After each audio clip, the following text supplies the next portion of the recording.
دوست قوم سبا نے ایسے کون سے گناہ کیے تھے کہ ایک چوہے نے خدا کے حکم سے بن کی دیوار میں سوراخ کر دیا جس سے زوردار سیلاب آیا۔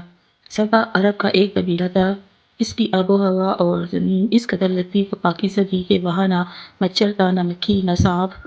موسم نہ زیادہ گرم تھا نہ سرد۔ ان کے باغات میں اتنے پھل لگتے تھے کہ جب کوئی شخص سر پر ٹوکری رکھ کر گزرتا تو بغیر ہاتھ لگائے وہ ٹوکری پھلوں سے بھر جاتی۔ یہ قوم خوشحالی، امن، سکون اور آرام سے زندگی گزار رہی تھی، مگر نعمتوں کی کثرت اور خوشحالی نے انہیں سرکش بنا دیا۔ اللہ تعالیٰ نے ان کے پاس یکے بعد دیگرے 13 نبی بھیجے جو انہیں خدا کی نعمتیں یاد دلاتے اور عذاب الہی سے ڈراتے رہے، مگر انہوں نے نبیوں کو جھٹلا دیا۔ اس قوم کا سردار حماد نامی ایک شخص تھا جو بہت متکبر تھا۔ جب اس کا بیٹا مر گیا تو اس نے آسمان کی طرف تھوکا اور کفر کا اعلان کر دیا۔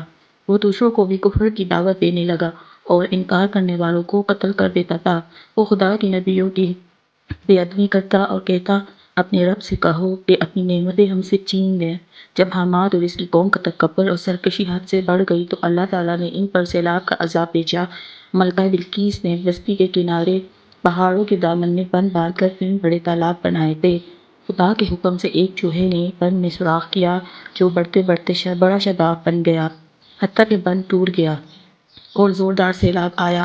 بستی والے اس شگاف سے غافل اپنے گھروں میں چین کی بانسری بجا رہے تھے کہ اچانک سیلاب آیا اور ان کی بستی کو تباہ کر دیا۔ ان کے باغات اور مکانات سب غرق ہو گئے اور پوری بستی ریت میں دفن ہو گئی۔ ان کے شیریں پھلوں کی جگہ جھاڑیاں اور خاردار جنگلات اگ آئے۔ وہ قوم جو کبھی لذیذ پھلوں سے لطف اندوز ہوتی تھی آج ان کے لیے ترسنے لگی۔ اللہ تعالیٰ نے اس ہلاکت کا ذکر سورہ سبا میں بھی فرمایا ہے۔ یہ بربادی ان کی سرکشی، ناشکری اور نبیوں کی گستاخی کی سزا تھی۔ جب انہوں نے حد سے بڑھ کر گناہ کیے تو خدا کا قہر سیلاب کی صورت میں نازل ہوا۔